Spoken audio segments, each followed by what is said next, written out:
Hoje nós vamos falar um pouquinho sobre o mito babilônico da criação. A gente já viu aí vários vídeos sobre a criação. Um deles, a gente viu parte de um mito que possivelmente pode ser verdade ou não, que está em estudo, né? Que é o mito lá da Atlantis e Suméria. Porém, o que nós vamos falar hoje é um mito realmente que não tem ainda uma base para dizer que isso é verdade. A gente vai ver sobre esse livro aqui, que é Enuma, tá? E então vou passar para vocês uma pincelada dessa história, para a gente entrar num comentário depois aí. Bom, antes de que tudo fosse formado, existia um deus chamado Apsu, que era o deus representava a água doce, e Tiamat, que era a representação do mar, da água salgada. E eles tiveram um filho chamado Mumu. Desse filho veio surgir aí duas serpentes, que é Ramu, Larmu e Lahamu. Nome complicadinho, mas essas serpentes aí, elas vão trabalhar aí na mitologia futura aí, tá? Dentro do mito babilônico. Daí vem deles, né, dessa serpente vai chegar aí o deus Anser, que é o princípio masculino, e Kisser, que é o princípio feminino. Esses dois eram os deuses poderosos ali na mitologia. E eles eram geradores de outros deuses. Então, Anser e Kisser, o princípio masculino e o princípio feminino, geradores de outros deuses. Dentro desses deuses que eles geraram, um se destacou, que era o Anu. Anu era um deus do céu, representação de deus do céu, que também começou a gerar deuses e gerou um filho que se chamou Ea. Ea era o deus da sabedoria. Esse deus da sabedoria está ali na história, vai trabalhar nessa mitologia e trazer um resultado que de um deus vai trazer um filho, um deus que vai aparecer na Bíblia, vai estar relatado na Bíblia. Então vamos continuar ali a história. Desses deuses que veio sendo gerados, Ea também colaborou para gerar deuses. Eles eram os Igis, né, o Igis. Esses deuses faziam muita farra, muita bagunça. E começou a incomodar Tiamat, incomodar Apsu, o Mumu. Então eles três resolvem fazer uma reunião e vamos acabar com essa bagunça aí. Nessa reunião eles propuseram que iam matar esses deuses, destruir. Mas Tiamat, já coração mais feminino, disse: não, isso aí eu não concordo. Mas Apsu e o seu filho Mumu resolveram tocar à frente esse projeto para extinguir esses deuses bagunceiros. E Ea, que era o deus da sabedoria, fica sabendo antes e começa ali a fazer as suas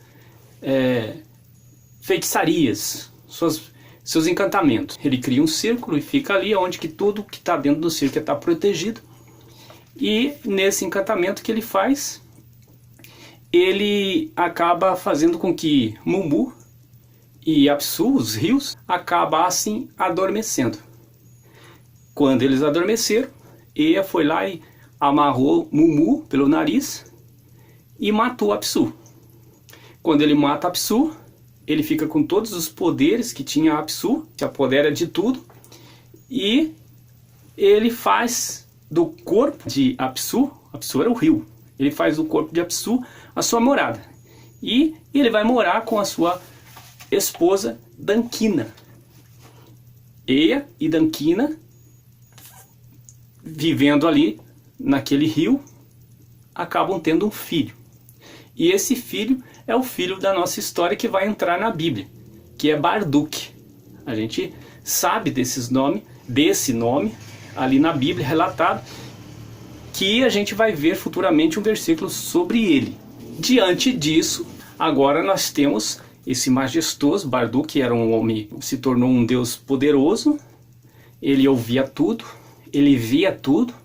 Ele tinha 4 olhos para ver tudo, ouvidos grandes, né, orelhas grandes, e ele então acaba ali fazendo com que as pessoas que estivessem à sua volta o respeitasse. Ele era um deus respeitado.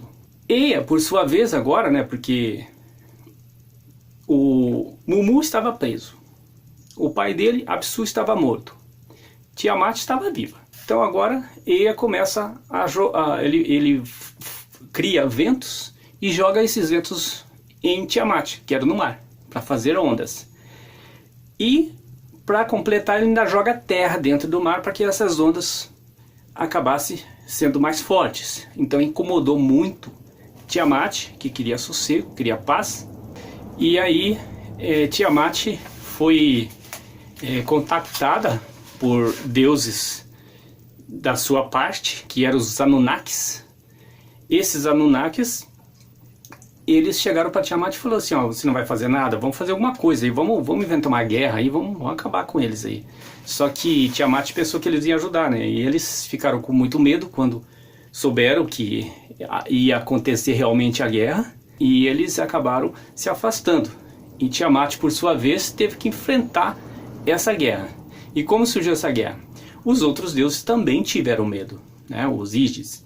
Eles tiveram medo porque Tiamat, ela, quando foi convencida pelos Anunnakis, ela criou ali vários monstros para ela. Dragão, homem-escorpião, um leão, criou cachorro louco, vários demônios. Um filho dela, Kingu, ele recebeu muito poder de Tiamat e recebeu dela a tábua do destino, recebeu ali grandes forças para poder enfrentar essa guerra, para ir lutar nessa guerra. E Tiamat casou com esse Kingu, com o filho dela.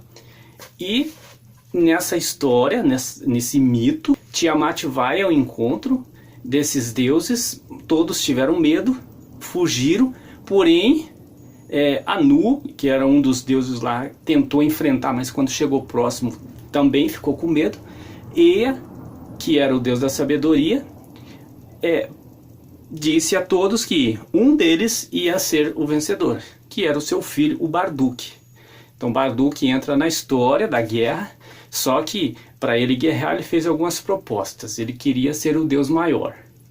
Levaram essa história para Anser, que era o deus do princípio masculino, levaram essa história para ele, ele concordou, então acabou dando uma festa e deu vários armamentos para ele, né? Deu ali raio, deu um carro com 4 cavalos, o cavalo era matador, cruel, atropelador, voador, deu essas armas para ele, poder para ele criar ventos e assim por diante, né? Ele ficou todo poderoso e ele então sai para a guerra para ir contra Tiamat. Quando eles encontram, eles começam a discutir. Tiamat fica muito nervosa nessa discussão, porque ela estava já sozinha, os outros deuses, os companheiros dela já tinham fugido todos. E ela se aproxima de Marduk. Marduk então pega uma das armas que ele tinha, que era a rede, e joga nela, jogou no mar, né? Joga nela e prende ela. Quando prendeu ela, ela abre a boca para poder jogar veneno em Marduk, porém Marduk invoca os ventos e joga esse vento dentro dela, vai pro abdômen dela, e aí ela fica com medo. Ele vai e dá uma flechada no coração dela e mata Tiamat. Bom, ele matou o mar. Nessa hora ele pega uma espada e ele corta Tiamat ao meio. Uma parte de Tiamat ele joga para cima e cria o céu. A outra parte ele forma a terra. Então aí ele separou águas de água, né? Porque Tiamat era água, era o mar. Então ele separou águas de águas e se tornou aí então céu e terra. Ele volta então agora todo poderoso, ele encontra-se com seu pai Ea e faz uma proposta, que daqui para frente eles iam criar outros seres para poder servir a eles. E ele juntou, pegou todos aqueles deuses que estavam do lado de Tiamat e fez deles prisioneiros.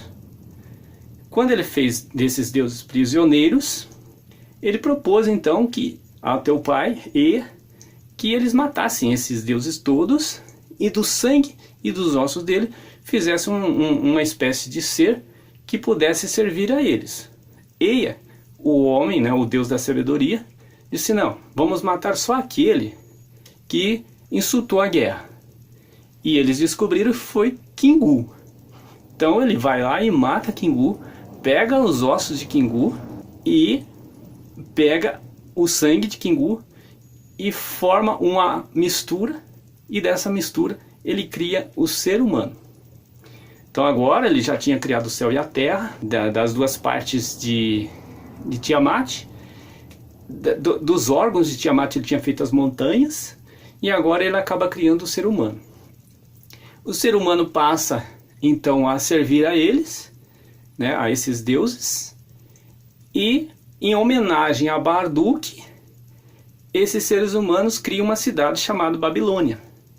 E essa Babilônia, então, é a Babilônia relatada na Bíblia, e o Marduk é o que está também relatado na Bíblia. Esse é o mito da criação babilônica. Bem, e está aqui nesse livro, tá, relatado aqui. Esse livro, ele foi descoberto em 1879. Ele foi descoberto, ele estava escrito em tábuas de argila. Segundo a arqueologia, essas tábuas datam antes da Bíblia, muito antes. Então, o que eu quero fazer uma conclusão é que a história que nós temos da criação na Bíblia, ela é uma história que é muito parecida com essa aqui, tem muitos detalhes parecidos. Criação do céu e da terra, mistura de água com barro, formação do homem, o sangue de Cristo, e assim por diante. Resumindo, esse mito babilônico, esses deuses babilônicos, nada mais são de que espécies de ego dentro do ser humano. Um ego mais forte do que o outro, criando mais poderes, né, dando mais poderes e deixando o homem mais fraco. Enquanto o homem não vencer esses egos, ele não é um homem formado, evoluído espiritualmente. Esse mito da Babilônia nos desperta para entender que o que faz um mito mais antigo do que a Bíblia ser parecido com a Bíblia. Então, se a gente for pegar a mitologia, várias mitologias, a criação é muito parecida uma com a outra. De frases, contos, estão ali relatados bem parecido com o que nós temos no livro de Gênesis. E esse aqui não é diferente. São 7 tábuas. Na 6ª tábua está escrito que foi criado o ser humano. Essa história toda que eu contei é a 6ª tábua que diz lá quando Marduk criou o ser humano. Na 7ª tábua, ela fala ali do descanso de Marduk. E assim por diante. A 1, a 2 e a 3, todas elas relatando muito parecido com os 7 dias da criação. 6 dias e o 7º dia. Tudo está aqui nesse livro. É um livro que foi traduzido, porém sua história, ela, apesar de ser encontrada em 1879, ela retrata muito mais antiga, uma história muito mais antiga do que nós podemos imaginar, segundo a arqueologia. Mais para frente a gente vai ver outros mitos, porque a nossa história, ela é cheia de mitos, se verdade ou não. O que importa para nós é que nós estamos refletindo sobre o nosso interior e descobrindo que os nossos antepassados criam em algo. E essa necessidade de criar, de acreditar em um ser superior, ela é do ser humano. Porque o ser humano está tentando buscar, encontrar a fonte de onde ele veio.